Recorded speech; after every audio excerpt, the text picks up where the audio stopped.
시편 119편 169절부터 176절 읽겠습니다. 여호와여, 나의 부르짖음이 주의 앞에 이르게 하시고 주의 말씀대로 나를 깨닫게 하소서. 나의 간구가 주의 앞에 달하게 하시고 주의 말씀대로 나를 건지소서.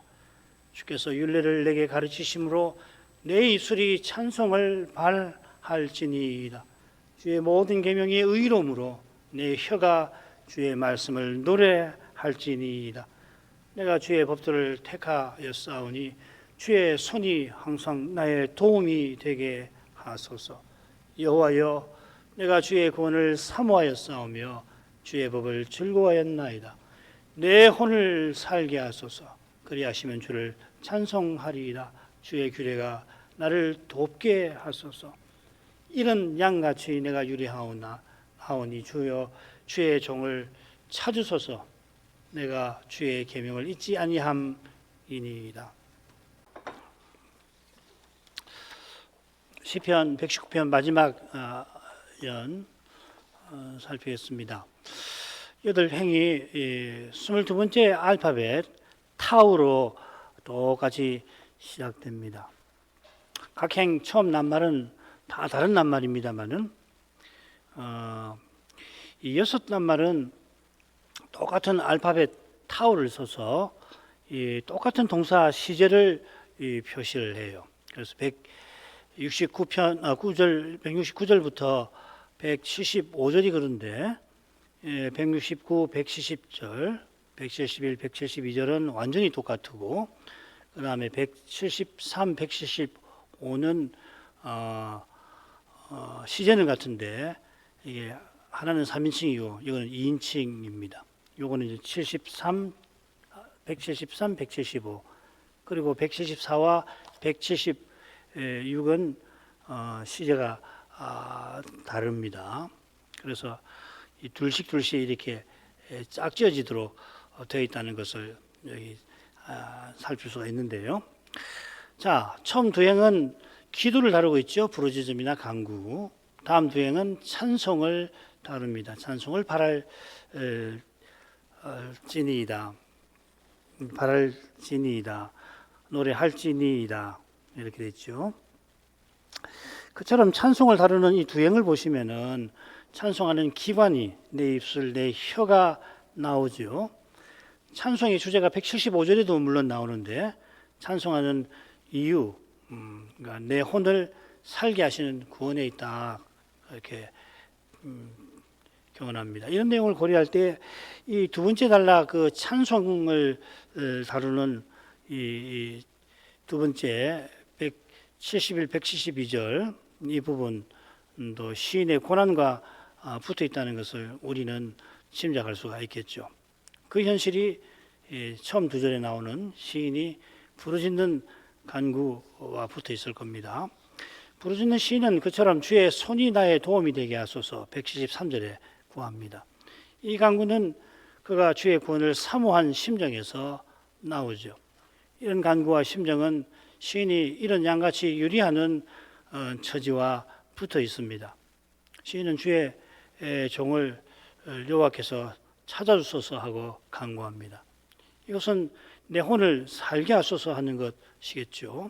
그러니까 119편 마지막 연도 고난의 주제를 줄곧 다루고 있다 그렇게 볼 수 있습니다. 시인이 고난 중에 부르짖지 않을 수 없지만은 부르짖는 시인의 마음에 주의 손의 도우심과 구원하심으로 말미암아 주를 찬송할 심정이 가득합니다. 고난에서 원수의 공격에서 벗어나게 하시면 당연히 시인이 그 입술로 주를 찬송을 하겠습니다마는 고난 중에서도 시인은 참으로 찬송하려 하는 겁니다. 이것은 그가 주의 말씀을 노래하려 하는 데에서도 잘 드러날 것입니다. 시인은 이 말씀을 즐거워합니다. 주의 말씀이 시인의 도움이라 그렇습니다. 자, 이런 내용을 참조해서 우리는 넷으로 둘씩 나눠보겠습니다. 처음 둘은 이제 기도에 관한 부분이고, 그 다음 둘은 찬송하려는 심정을 다루고 있고요. 그 다음 두 절은 주의 손의 도우심을 간구하며 주의 구원을 사모하는 내용, 그리고 마지막은 이 주의 소성케 하심을 간구하면서 유리하는 양과 같은 자기의 현실을 아뢰는 내용으로 되어 있습니다. 처음 단락, 세 번째 단락은 고난 중에 주의 구원을 바라는 내용을 다룬다고 할 수 있겠습니다. 이것은 이 두 단락에 여호와여 부르는 데서도 확인이 됩니다. 주의 구원을 바라는 시인이 둘째, 넷째 단락에서는 구원하시는 주님과 그분의 말씀을 인하여 찬송하는 주제가 두드러집니다. 현실은 찬송하기 힘듭니다만은 그런 현실에서도 찬송하는 것입니다. 자, 이런 줄거리를 가지고 처음 단락으로 하죠. 여호와여 나의 부르짖음이 주의 앞에 이르게 하시고 주의 말씀대로 나를 깨닫게 하소서. 나의 간구가 주의 앞에 달하게 하시고 주의 말씀대로 나를 건지소서. 앞서 살핀 대로 이 기도와 관련된 표현이 두 행에 나옵니다. 나의 부르짖음이 주의 앞에 이르게 하소서. 나의 간구가 똑같이 주의 앞에 달하게 하소서 하고 시인이 여호와께 기도합니다. 기도에 관해서 간구하는 거죠. 간구에 관해서 간구하는 겁니다. 이게 참 기도하는 사람들 늘 느끼는 건데 기도하면서도 간구하게 하소서. 이게 이 심정이 기도하는 심정이잖아요.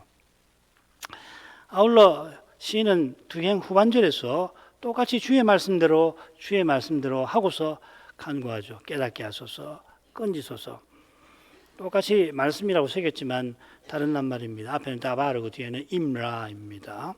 말씀대로를 이어나오는 간구와 붙여 있는 것이 자연스럽겠죠. 번역한 대로 하면 말씀대로 깨닫게 하소서. 이렇게 원문을 보면 실은 말씀대로를 앞과 붙여서도 읽을 수 있도록 그렇게 되어 있습니다.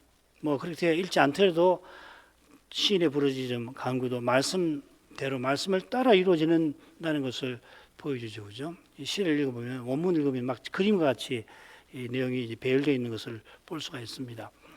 시인의 심정이 얼마나 간절한지 여호와여 하고 부른 데서 알 수 있는데 번역한 위치와는 달리 실은 169절 한가운데 나옵니다. 전에 말씀드렸죠. 174절에서도 그렇습니다. 많은 행에서 여호와여가 나오는데 모두가 그렇지 않지만 상당히 많은 경우에 행의 가운데 여호와여가 나와서 이 후반절과 연결하고 전반절과도 연결할 수도 있고 후반절과도 읽을 수 있습니다. 기도하는 시인이 내내 여호와를 간곡히 부르는 그 절절한 심정이 이런 이 표현법에서 느껴집니다. 시인의 심정이 절절한 것은 나의 부르짖음을 통해서 확인이 되죠. 이 부르짖다 하는 낱말은 뭐 우리말이나 히브리어나 똑같이 슬플 때만 괴로울 때만 표시하는 게 아니라 기쁨도 표현하죠, 그죠? 만세를 부르짖다, 해방이 되어서 방방곡곡에서 만세를 부르짖었다, 뭐 이렇게 할 수 있거든요. 여기서는 당연히 슬픔의 부르짖음입니다. 106편 4절 보면 저희 부르짖음을 들으실 때 그 고통을 권고하시며 시인의 슬픔은 심한 고난에서 일어났고 그 고난에서 건져달라고 부르짖는 것입니다. 142편 6절 나의 부르짖음을 들으소서 나는 심히 미천하니이다. 나를 핍박하는 자에게서 건지소서 저희는 나보다 강하니이다. 이런 심정이었죠. 시인은 자신의 간절한 기도가 주의 앞에 이르기를 바라서 그것을 간구합니다. 이르게 하소서. 지금 간구하는데 그 간구가 이르게 해달라고 간구하는 거죠. 시인의 기도가 주의 앞에 이르는 일이 오직 은혜에 속하는 겁니다. 계시락 보면은 영원한 대지상 그리스도의 향연에 감사해서 모든 성도의 기도가 하나님께 올라가는 저 거룩한 광경이 생생하게 기록이 되어 있습니다. 상상을 하라고 써놓으셨으니까 참 얼마나 놀라운지 모든 성도의 기도가 이 대지상의 분향에 감사해가지고 올라간단 말이죠. 내 기도도 그런 거고 우리 교회 기도도 그러지 않겠습니까? 기도를 할 때 그런 마음이 늘 있어야 좋지 않겠어요? 모든 성도가 함께 기도하고 있구나. 그러면 기도가 어떤 것이 기도가 되어야 되는지 어떤 내용이 기도가 되어야 되는지 반성할 수도 있게 되겠습니다. 그리스도께서 우리를 위하여 간구하시니 우리의 기도가 하나님께 이릅니다. 내 어려운 거 들어주십시오. 내 욕심 채워주십시오 하는 기도가 올라가겠습니까? 그런 기도, 여기서도 이 사람도 자기 욕심 피우고 저 사람도 자기 욕심 피우고 그러면은 그게 얼마나 충돌되겠어요. 아들이 둘 있는데 우산 파는 아들하고 얼음 파는 아들이 있어서 뭐 부모가 날씨 때문에 힘들어한다는 이야기 있는데 아이고 이런 기도의 장면들을 보면은 어떻게 기도를 드려야 되는가, 어떤 기도를 어떻게 드려야 되는가 배우는 바가 많지요. 예, 주님이 우리를 위해서 간구하시니 우리의 기도가 하나님께 이릅니다. 달리는 우리의 기도가 하나님께 상달될 길이 없습니다. 우리가 믿음의 길을 걸었다 할지라도 그 믿음의 길을 걸은 순종이 구원의 근거가 되지 않는 것처럼 우리가 그 길에서 고난을 받았다 하더라도 하나님이 반드시 우리의 기도를 들으셔야 하는 건 아니죠. 우리가 장차 그리스도와 같아지는 상을 받겠는데 하나님이 약속하신 거기에 근거하는 겁니다. 하나님이 우리에게 약속하시는 것 자체가 사랑에서 비롯되었고 오직 사랑으로 하나님이 약속을 지키시는 것입니다. 신실히. 시인이 자기 기도가 주의 앞에 이르기를 구하는 것은 결국 하나님의 사랑을 갈구하는 것이겠죠. 모든 참된 기도의 그 내용은 아버지의 사랑인 겁니다. 이 사랑이 시인들로 간구하도록 이끄시는 겁니다. 아버지의 사랑을 빼고서 뭘 구한다는 것은 그게 바른 기도일 리가 없어요. 시인이 말씀의 빛 가운데서 이 사랑의 영광을 본까닭에 철저히 간구하는 것입니다. 이는 주의 말씀대로 나를 깨닫게 하소서 하는 데서도 잘 드러납니다. 말씀을 깨닫게 하소서 그렇게 하는 게 아니죠. 말씀을 조차 깨닫게 하소서, 말씀대로 말씀을 따라 깨닫게 하소서 이렇게 구하는 거죠. 무엇을 깨닫고자 하는 것인가? 말씀을 따라 깨닫고자 하는 바가 무엇일까? 170절에서 실마리를 찾아볼 수 있겠습니다. 주의 말씀대로 나를 건지소서. 비슷한 말씀이 144절에 나옵니다. 주의 증거는 영원히 의로우시니 나로 깨닫게 하사 살게 하소서. 시인의 눈앞에 펼쳐진 현실은 말씀과 너무나 어긋나 보입니다. 말씀은 사람 눈에 영영 이루어지지 않을 것 같습니다. 그럴 리가 없는데 하지만은 눈앞의 현실을 보면 이루어지지 않을 것 같다는 말이죠. 사람은 무릇 보는 것으로 행하는 법이라 시인도 스스로는 보이는 현실에 이끌리기 쉽습니다. 오직 하나님께서 말씀대로 이루신다는 그 사실을 말씀의 빛 가운데에서 뵙게 하시면, 그러니까 늘 말씀을 듣는 것이 중요한 겁니다. 그렇게 해주시면 놀랍게도 이 연약한 인생이 하나님과 그분의 약속을 굳게 붙들게 하시는 것입니다. 이 놀라운 일이죠, 그죠? 이것이 참으로 사는 것입니다. 눈에 보이는 현실에 끌려가는 것은 육의 몸의 문제를 스스로 해결하려고 하는 거고, 그거는 죽음을 사는 것에 불과합니다. 죽음의 현실을 정직하게 대면하는 것이 육의 몸 가진 인생에게 결코 작은 일이 아닙니다. 위대한 철학자들에게 종종 이런 교훈이 나오죠. 그 이상이죠, 그죠? 그거 비교할 수 없는 거죠. 죽음의 현실을 정직하게 대면하는 것. 이런 믿음의 눈으로 말씀의 빛을 보는 데서만 가능한 법입니다. 이것이 말씀대로 깨닫게 하소서 시인이 구하는 것이겠습니다. 이 간구라는 말이 시편에 3번밖에 나오진 않아요. 간구는 굉장히 자주 나오는 표현인데 원래 낱말은 그렇습니다. 그런데 이 낱말이 어디 많이 나오냐면요. 그러니까 전체 성경에도 그렇게 많이 나오지 않습니다. 제가 다 세어보진 않았지만은 20번이 안 될 거예요. 20번이. 그 중에 7번이 어디 나오냐면 솔로몬이 성전 건축 후에 드리는 그 긴 기도에 7번 나옵니다. 그것이 역대하에도 그 기도가 기록되어 있는데 거기는 5번 나와요. 12번이죠, 그죠? 20번밖에 안 나오는데 여기에 결국 12번이나 나오고 결국 한 사건이니까 그 솔로몬의 기도에 7번. 시편이 얼마나 깁니까? 솔로몬이 하나님의 언약과 사명을 위해서 절실한 것을 여호와께 간구하죠. 거기 보면 시인도 그런 걸 구한다는 것을 짐작할 수 있겠습니다. 두 번째로 가죠. 주께서 율례를 내게 가르치심으로 내 입술이 찬송을 바랄지니이다.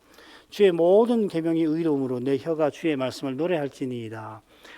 똑같이 두 행은 시인이 찬송할 뜻을 먼저 아래고 이 번역하고 다릅니다. 순서가. 그런 다음에 찬송하는 이유를 덧붙였는데 우리말은 순서를 바꿔가지고 자연스럽게 이러함으로 바랄지니이다. 의로움으로 노래할지니이다. 이렇게 했는데 순서는 원문은 반대로 되어 있습니다. 앞서 살핀 대로 시인은 여호와를 찬송하는 이유가 여호와와 그분의 말씀에 있습니다. 요컨대 시인이 처한 현실에서는 절대 시인의 입에서 찬송이 나올 수 없는 그런 형편이라는 걸 알 수가 있습니다. 우선 내 입술이 찬송을 바랄지니이다 하는 표현을 살피겠습니다. 바랄지니이다 이런 표현을 잘 안 쓰니까 아무리 읽어도 무슨 뜻인지는 알겠는데 저에게는 쉽게 다가오지는 않습니다. 많은 영역본을 보면 내 입술이 찬송을 바라게 하옵소서 이렇게 새겼습니다. 물론 내 입술이 찬송을 바랄 것입니다 하는 번역도 있긴 있는데 앞서 나의 부르짖음이 주의 앞에 달하게 하소서 이렇게 새겼으니까 문법적으로는 똑같은 시제와 형태니까 내 입술이 찬송을 바라게 하옵소서 이렇게 새기는 게 좋고 한글 개역도 그렇게 새겨 놓은 거죠. 바랄지니이다. 바라게 하소서 이 말이죠. 그죠? 기도하게 하시는 여호와께서 찬송하게 하십니다. 우리의 기도가 대지상의 분양에 감사하여 하나님께 이르듯이 그리스도께서 교회 중에 찬송하시니 하나님이 우리의 찬송을 들으시는 겁니다. 우리 가운데 가장 세상에서 가장 아니 역사에서 가장 훌륭한 찬송 성악가가 있다 하고 그리고 가장 훌륭한 찬송가가 있다고 다들 평가하는 그런 노래를 그가 부른다고 해도 그 찬송을 하나님이 반드시 기쁘게 받으시는 건 아닙니다. 만일 그 성악가가 자기 솜씨를 자랑한다든지 그 작곡가가 자기 곡을 높인다고 한다면 하나님은 틀림없이 싫어하시는 법입니다. 오직 그리스도를 통해서만 받으시는 찬송을 드리는 겁니다. 그리스도를 통해서만 받으신다고 하니까 아무렇게 불러도 된다는 말도 역시 아니겠죠, 그죠? 그건 설명할 필요를 안 느끼는데요. 시인이 내 입술이 찬송을 바라게 하소서 간구하는 것은 요컨대 오실 메시아를 바라보는 것 아니고 무엇이겠습니까? 그리스도의 영께서 시인들로 이 시를 쓰게 하셨듯이 시인들로 오실 메시아를 전하게 하시는데 이 시를 통해서 메시아를 전하게 하시는 건데 그러면 시인은 당연히 메시아를 바라보고 쓰고 그분을 의지하면서 전했겠죠. 너무 당연한 거 아니에요? 틀림없이 그렇게 했을 건데요. 그 시를 읽으면서 우리가 이 시를 읽으면서 다른 시를 읽으면서 시인의 그런 믿음을 발견해야 되잖아요. 달리 말하면 시인이 전하려고 하는 메시아를 이 시에서 우리가 배울 수가 있어야 되잖아요. 그렇죠, 그죠? 이게 너무 당연한 말씀인데 실제로 구약을 읽으면 시를 읽으면은 메시아가 싹 빠져버린다고 그리스도가 빠진다고요. 그러면 제대로 시를 깨닫는 것이 못 되겠죠. 시만 아니라 율법에서도 레위기 제사법에서도 그 다음에 역사에서도 마찬가지거든요. 메시아 오시기 전에도 선지자와 의인들은 오실 메시아를 바라보는 그 믿음으로 구원을 받고 그 믿음으로 그 시대를 이기고 그 시대의 사명을 행한 거예요. 다른 방법 없습니다. 구약 종교나 신약의 종교나 하나의 종교, 그리스도교입니다. 우리가 하나님을 믿는데 하나님이 자기 아들을 그리스도로 보내신 그 하나님을 믿는 종교죠. 그러니까 우리는 그리스도교예요. 유대교 아닙니다. 그리스도교. 이 당연한 말을 안에 얼마나 중요한 교훈이 담겨 있는지 우리는 매 강설에서 배우는 겁니다. 강설에서는 입이 닳도록 그리스도를 전해야 돼요. 신약이든 구약이든 우리가 성경 읽을 때 그렇습니다. 구약에 메시아가 어디 나옵니까? 나온 데가 있긴 있겠죠. 그런데 모든 성경이 나를 증거한다고 하셨습니다. 구약 어디를 펴든지 내가 신학교 교수 선생이고 시험을 친다면 딱 펴서 여기서 그리스도를 설명해보라. 그런 시험을 낼 거고 그래서 그 설명을 잘하면은 이 성경을 해석할 능력이 있다고 볼 수가 있는 거거든요. 마찬가지로 우리가 성경에서 그리스도를 봐야 해요. 기도도 마찬가지고, 찬송도, 예배도, 따라서 삶도 마찬가지죠. 그리스도 없이 삶을 경영하는 거, 이게 얼마나 불신앙이에요. 그런데 그게 그렇게 되기 얼마나 쉬워요. 그렇지요. 그런데 이 그리스도를 항상 모시는 길은 내게 없어요. 아무리 의지로 해보십시오, 되는지. 아침이라서 오늘은 종일 주님과 함께 살아야지. 그렇게 되는 거 아니에요.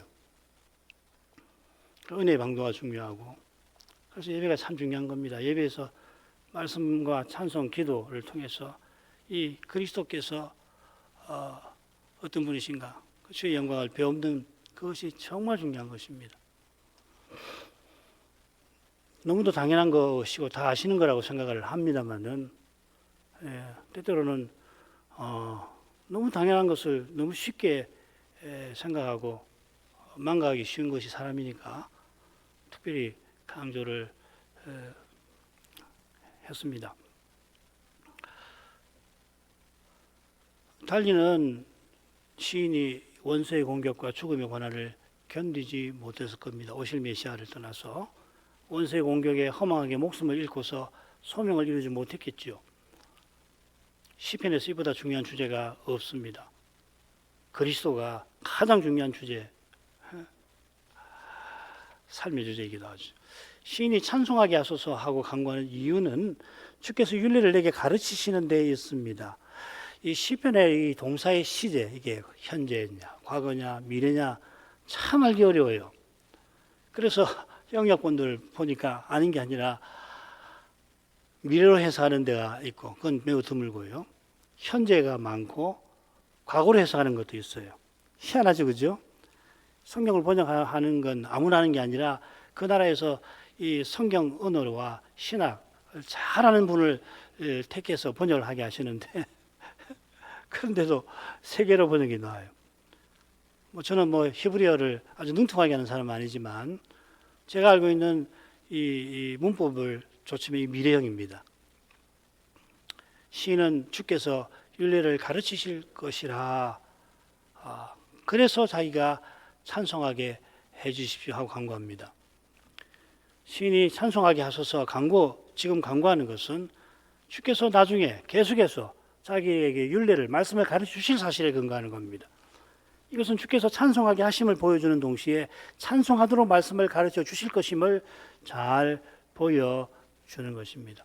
말씀에서 주의 영광을 뵙는 교회와 신자가 주의 영광의 주님을 찬송하는데, 그 영광을 뵙는 이의 마음에서 주를 찬송할 심령과 힘을 구하는 간구가 자연히 우러나는 겁니다. 주님을 어떻게든지 찬송해야 되겠는데 스스로는 길이 없거든요.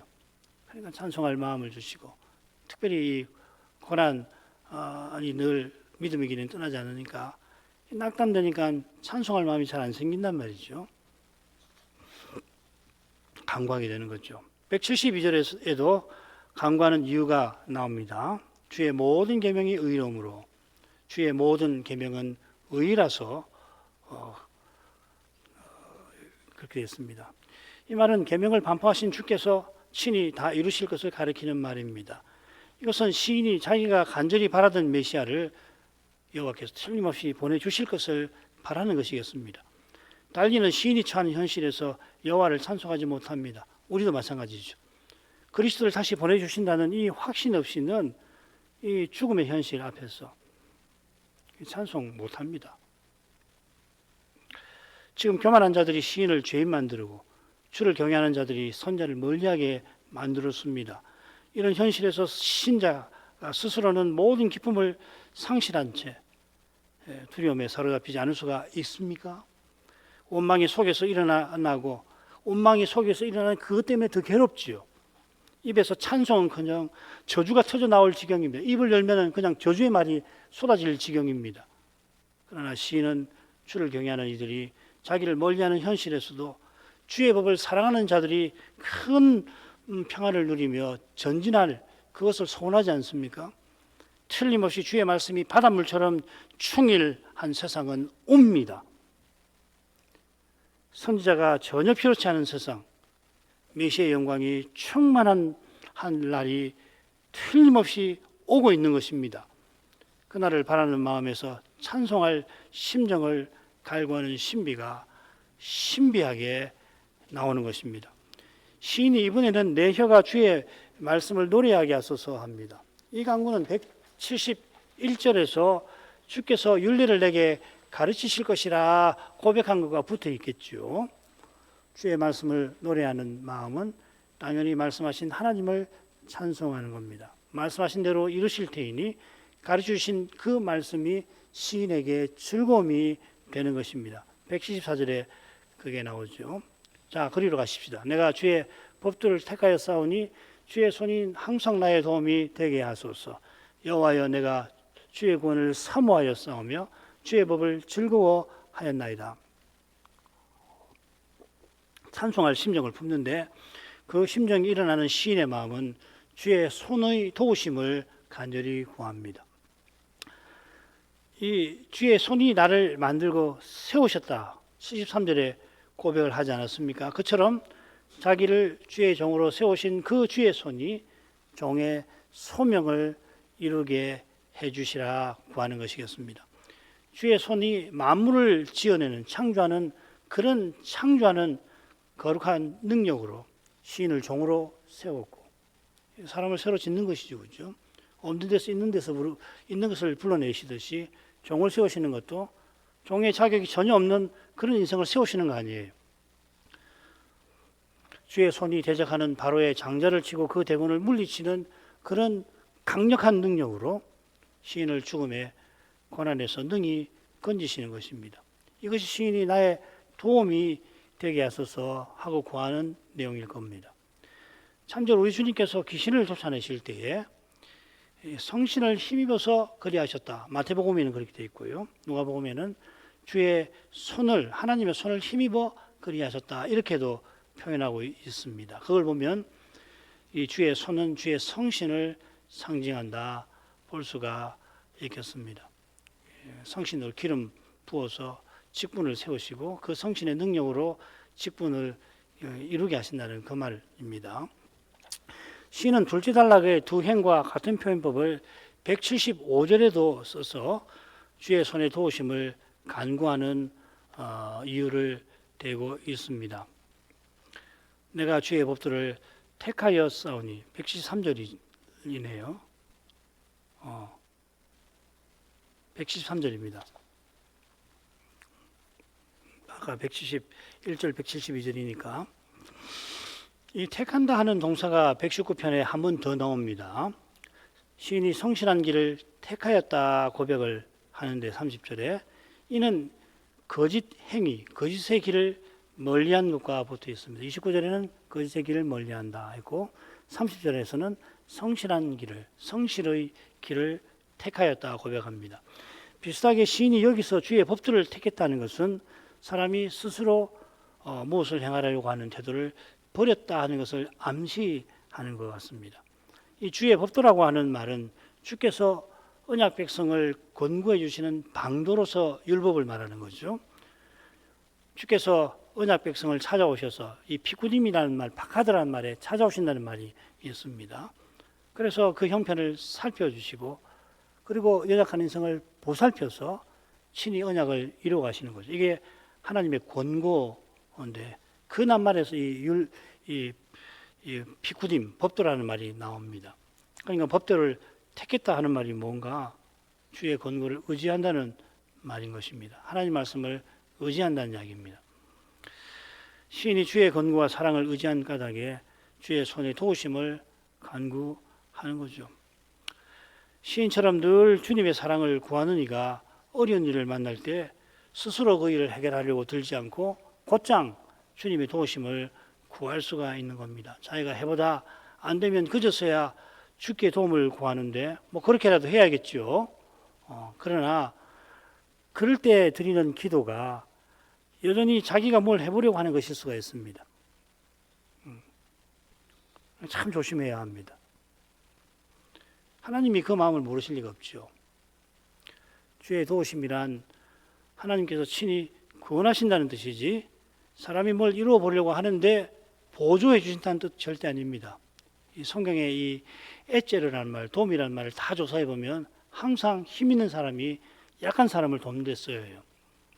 더구나 하나님께서 도우시는데 그렇게 도우시지, 우리가 뭘 하는데 옆에 우두커니 서시면서 하나님 이거 좀 도와주세요, 이거 좀 보조해 주세요, 아이고 이런 기도를 들으시겠습니까?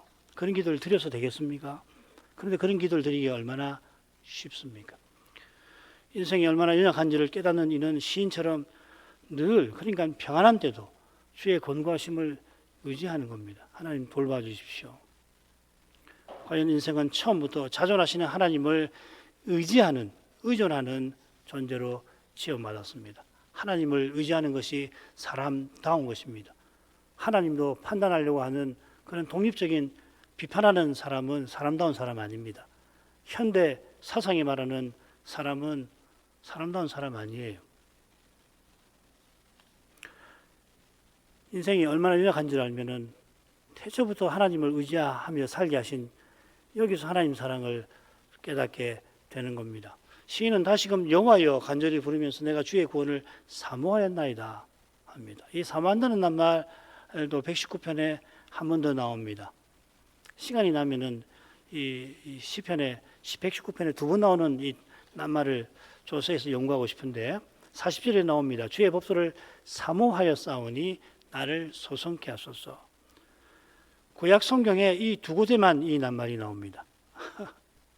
173절에도 주의 법도가 나왔죠, 그죠? 사모한다는 말하고 법도가 붙어 나왔습니다. 요컨대 주의 구원을 사모하는 것은 죽음의 고난에서 살려주실 것을 전심으로 바랍니다.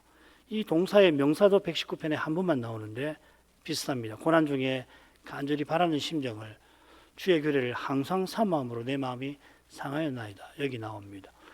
시인이 주의 구원을 간절히 바라고서 여호와여 하고 부르고는 그래서 주의 법을 즐거워하나이다 하고 덧붙입니다. 그러니 주의 법이 내 즐거움입니다. 이렇게 되어 있습니다. 주의 법에서 구원하시는 주의 법에서 구원하시는 하나님의 영광을 시인이 보았다는 겁니다. 구원하시는 사랑을 깨달은 겁니다.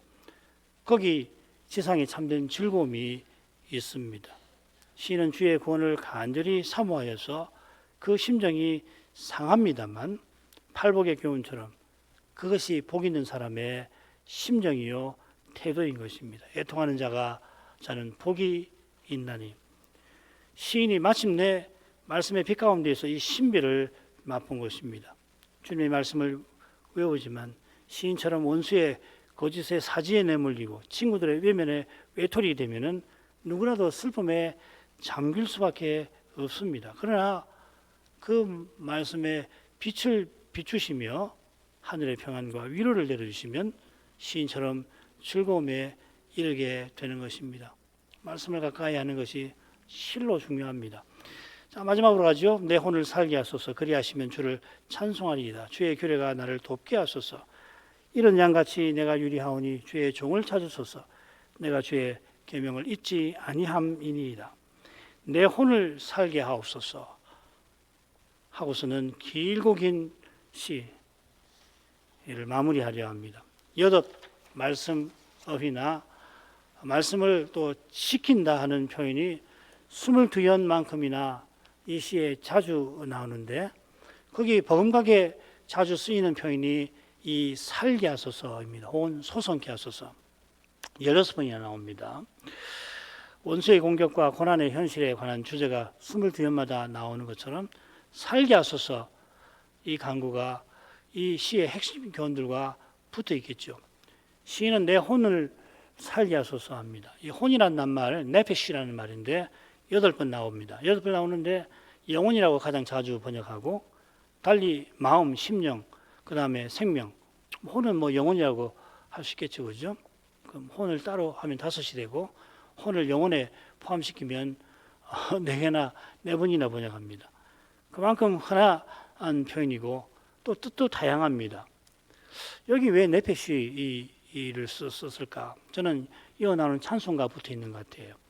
이 네페시라는 낱말에는 목구멍, 숨이라는 뜻이 있습니다. 여호와께서 코에 생기를 불어 아담이 산영이 되었는데 이것은 인생을 호흡하며 살아가는 존재의 세운 것인데 그 숨을 내쉬면서 주를 부르고 찬송하며 살라고 주신 거였죠. 그리야 하시면은 주를 찬송하리이다 이렇게 새겨도 좋고, 그리하여 주를 찬송하게 하소서 이렇게 새겨도 좋습니다. 영어도 이 둘로 다 번역합니다. 어떻게 새기든지 참된 찬송이 중보자의 사역으로 말미암다는 이 진리는 삭감되지 말 것입니다. 시인은 주의 규례가 나를 돕게 하소서 하고 덧붙입니다. 셋째 단락에서 주의 손이 나의 도움이 되게 하소서 한 것과 사실상 같습니다. 주의 규례가 나의 도움이라 한 것은 주의 말씀이 나의 도움이라고 표현한 것이든지, 아니면 이 규례가 판단이라는 말이 있으므로 주의 판단이, 주의 통치가 나의 도움이라 한 것입니다. 문맥을 고려하면 후자 같습니다. 나은 것 같습니다. 시는 이런 양같이 내가 유리하오니 하면서 이 장엄한 시의 대미를 장식합니다. 이 유리한다는 낱말이 시편에 4번 더 나오는데 107편의 용례가 참조가 됩니다. 107편은 이스라엘이 광야에서 유리하던 데서 돌이키게 하신 이를 찬송하죠. 119편이 포로에서 돌아온 배경에서 기록되거나 혹은 시편집에 배치가 된 것 같은데, 시인이 여전히 이런 양처럼 유리하는 상태에 있다고 밝힙니다. 비슷한 표현이 이사야 53장에 나오죠. 우리는 다 양 같아서 그릇 행하여, 이 유리하며 같은 말입니다. 각기 제 길로 갔거늘. 그리고 53장 6절을 보면은 이 그릇 행한 이스라엘의 죄악을 담당하시는 메시아도 도수장에 끌려가는 어린 양으로 표현이 됩니다. 흥미로운 점은 배도하는 이스라엘을 가리키는 양이란 말, 쫀이라는 말하고 이 메시아를 가리키는 어린 양이 낱말이 달라요. 의도적으로 낱말을 다르게 했겠죠, 그죠? 178절에서 메시아를 가리키는